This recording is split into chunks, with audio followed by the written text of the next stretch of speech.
Chapter 18. Finding Purity. While Grayson Tolliver was honest to a fault, Slade had quickly become a consummate liar. It began with his history.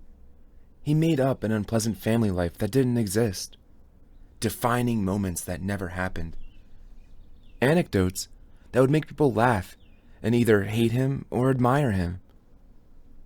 Slade's parents were physics professors and expected their son to follow in an academic career because with parents like that, he was clearly a genius. But instead, he chose to rebel and go rogue. He had once gone over Niagara Falls in an inner tube because it was a much more intense thrill than splatting. It had taken them 3 days to recover his body and revive him. His social exploits in high school were legendary.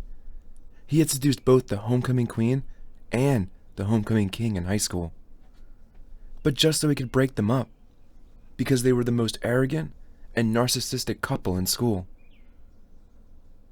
Fascinating, Traxler told him at their next meeting with genuine admiration. You never impressed me as having this much imagination. And while Grayson Tolliver might have been offended, Slade took it as a compliment. With Slade being such a remarkably interesting human being, he thought he might want to keep the name even after this undercover operation was done. Thanks to Traxler, all of his stories became part of his official record. Now, if anyone tried to verify the veracity of the lies he told, it would be there for all to see, and no amount of digging could debunk them. And the stories got taller. When my mother was gleaned, I decided to go completely unsavory, he told people. But the Thunderhead wouldn't give me the U. It kept sending me to counseling and tweaking my nanites. It thought it knew me better than I did, and kept telling me I really didn't want to be unsavory at all. I was just confused. In the end, I had to do something big to make my point.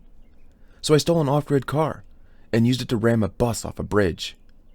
It left 29 people deadish. Sure, I'll be paying off the revivals for years, but it was worth it. Because I got what I wanted. Now I get to stay unsavory until all those revivals are paid off. It was a compelling fiction that always left his audience impressed, and no one could refute it, because Agent Traxler was quick to make it an official part of his digital life story. Traxler went so far as to create a whole history for the bus plunge and its non-existent victims. He even gave Slade a last name that was suitably ironic. He was now Slade Bridger. In a world where nobody, not even unsavories, made people deadish on purpose, his story was rapidly becoming local legend. His days were spent hanging out in various unsavory gathering spots, spreading his stories and putting out feelers for work, telling people he needed a job, and not a mainstream kind of job, but one where he could get his hands dirty. Out in the world at large, he started to get used to the suspicious looks from passerby, the way shopkeepers would eye him as if he were there to steal, the way some people would cross the street rather than share the sidewalk with him. He found it odd that the world was free of prejudice and bias, except in the case of unsavories, who, for the most part, wanted the rest of humanity to be their collective enemy. Malt wasn't the only awful club in town. There were lots of them, each featuring a different iconic time period. Twist was modeled after Dickinson Britannia. Benedict's had a colonial America style, and Morgue was full of Euroscandian Viking indulgences. Grayson went to the various clubs and became well versed in creating just enough of a scene to make himself known and to garner respect from the unsavory crowd. The most troubling thing was that Grayson was beginning to like it. Never before had he had blanket permission to do something wrong, but now, wrong was what his life had become about. It kept him awake at night. He longed to talk to the Thunderhead about it, but knew it couldn't give him a response. He did know, however, that it was watching him. Its cameras were there in all the clubs. The Thunderhead's continual, unblinking presence had always been a comfort to him, even in his loneliest moments. He knew he was never truly alone, but now its silent presence was unnerving. Was the Thunderhead ashamed of him? He would invent conversations in his mind to quell such fears. "Explore this new facet of yourself with my blessing," he would imagine the Thunderhead telling him. "It's fine, as long as you remember who you truly are, and don't lose yourself." "But what if this is who I truly am?" he would ask. Not even the imaginary Thunderhead had an answer to that question. Her name was Purity Viveros, and she was an unsavory as they came. It was clear to Grayson that the big red U on her ID was by design, and not due to an unfortunate accident of circumstance. She was exotic. Her hair was drained of pigment. Beyond being merely white, the strands were clear, and her scalp had phosphorescent injections in multiple colors, which made the ends of each strand of hair glow with radiance like fiber optic filaments. Grayson instinctively knew that she was dangerous. He also thought that she was beautiful, and he was drawn to her. He wondered if he would have been drawn to her in his old life. But after a few weeks of being immersed in an unsavory lifestyle, he suspected his criteria for attraction had changed.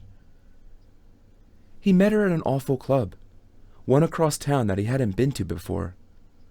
It was called Lockup, and it was designed to resemble a mortal age facility of incarceration. Upon arrival, each guest was manhandled by guards, dragged through a series of doors, and thrown into a cell with a random cellmate, with no regard to gender. The idea of incarceration was so foreign and absurd to Grayson that when the cell door was slammed shut with a nasty clank that reverberated in the concrete cell block, he actually laughed. This type of treatment could never have been real. Surely this was just an exaggeration. "Finally," said a voice in the upper of the two bunks in the cell. "I thought they'd never bring me a cellmate." She introduced herself and explained that Purity was not a nickname, but her actual given name. "If my parents didn't want me to embrace the obvious irony, they should have named me something else," she told Grayson. "If they had named me Profanity, I might have turned out to be a good little girl." She was slight of build, but by no means a little girl. Currently, she was 22, although Grayson suspected she had been around the corner once or twice. Grayson would find out soon enough that she was strong and limber and very street savvy. Grayson looked around the cell. It seemed pretty simple and straightforward. He tested the cell door once, then again. It rattled but didn't budge. "First time in lockup?" Purity asked. And since it was pretty obvious, Grayson didn't lie about it. "Yeah, so what are we supposed to do now?" "Well, we could spend some time getting to know each other. Or we could yell for a guard and demand a last meal. They have to bring us whatever we ask for." "Really?" "Yeah. They pretend like they won't do it, but they have to. It's their job. After all, this place is a dinner club." Then Grayson guessed the real gimmick of the place. "We're supposed to break out. Is that it?" Purity gave him that same fictitious grin. "You're a quick one, ain't you?" He wasn't sure if she meant it or was being facetious. Either way, he kind of liked it. "There's always a way out, but it's up to us to figure it out," she told him. "Sometimes it's a secret passage. Other times there's a file hidden in the food. Sometimes there aren't any tricks or tools but our own smarts. If all else fails, the guards are pretty easy to outsmart. It's their job to be slow and stupid." Grayson heard shouts and running feet echoing from somewhere else in the cell block. Another pair of guests had just broken out. "So, what'll it be?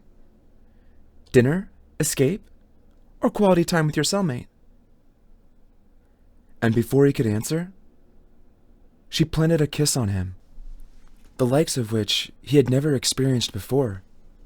When it was done, he didn't know what to say except, "My name is Slade." To which she responded, "I don't care," and kissed him again. While Purity seemed more than ready to take this as far as it could go, the passing guards and escaping inmates who leered at them and made hooting noises as they went by made it far too awkward for Grayson. He pulled away. "Let's break out and, find a better place to get to know each other." She turned it off as quickly as she turned it on. "Fine, but don't assume I'll still be interested later." Then she called a guard over, insisting that they eat first, and ordered them some prime rib.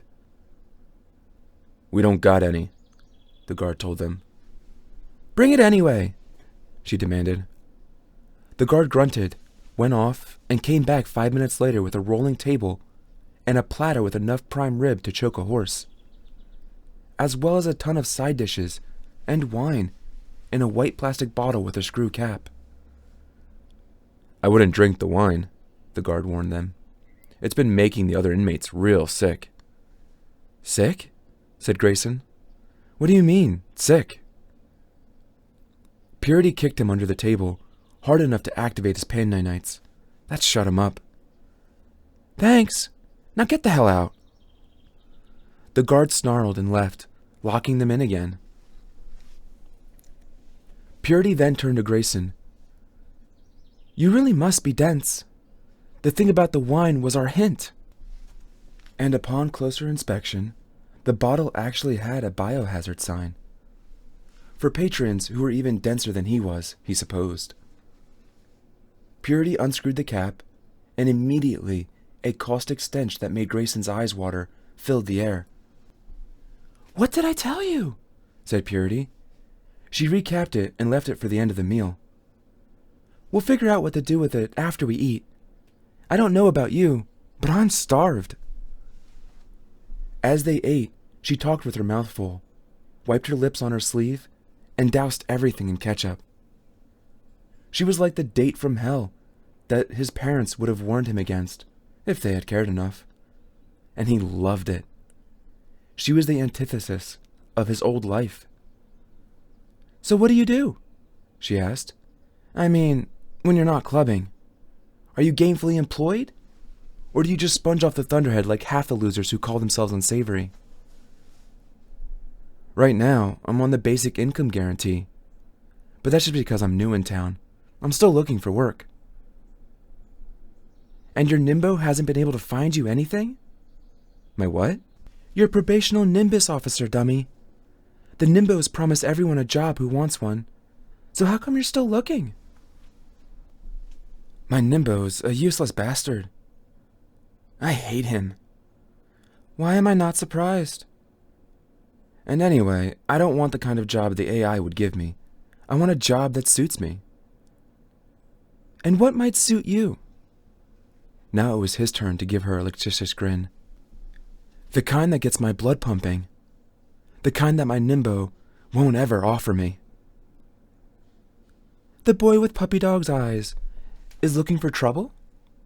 Wonder what he'll do when he finds it." She licked her lips, then wiped them on her sleeve. The wine turned out to be some sort of acid. Fluorofluoric is my guess. Explains the plastic bottle. It's probably Teflon, because that stuff eats through anything else. They poured it around the base of several of the cell bars. It started to eat away at the iron, releasing noxious fumes that taxed the healing nanites in their lungs. In less than 5 minutes, they were able to kick out the bars and escape.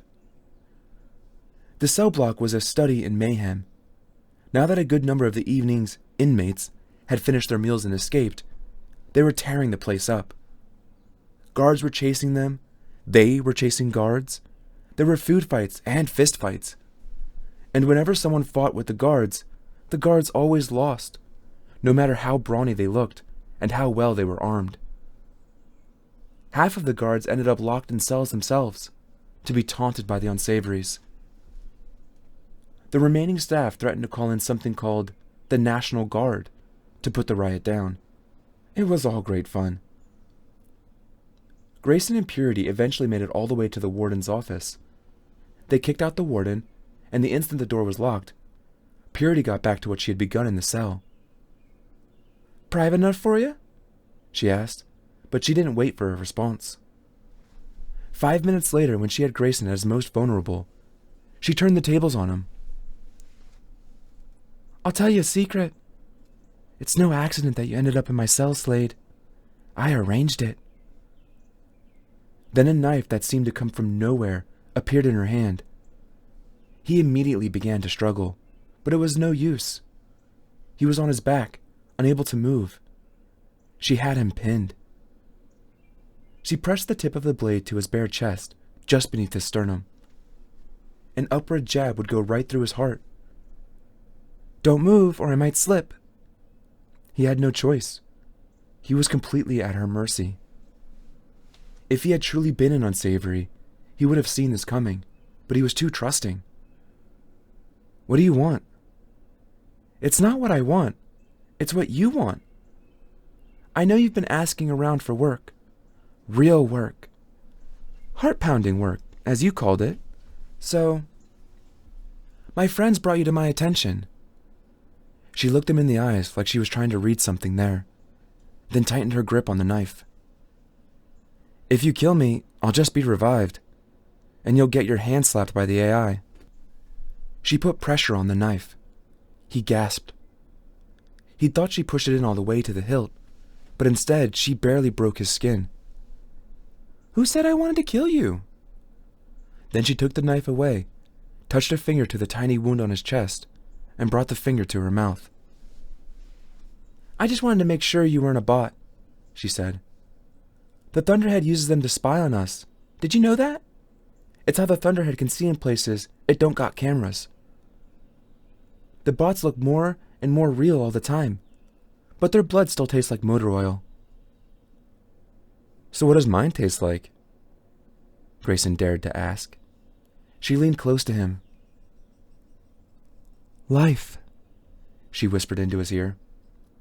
And for the rest of the evening, until the club closed, Grayson Tolliver, aka Slade Bridger, experienced a dizzying variety of the things that life had to offer. I often ruminate on that day, a century from now, when the human population reaches its limit. I ponder what must happen in the years leading up to it.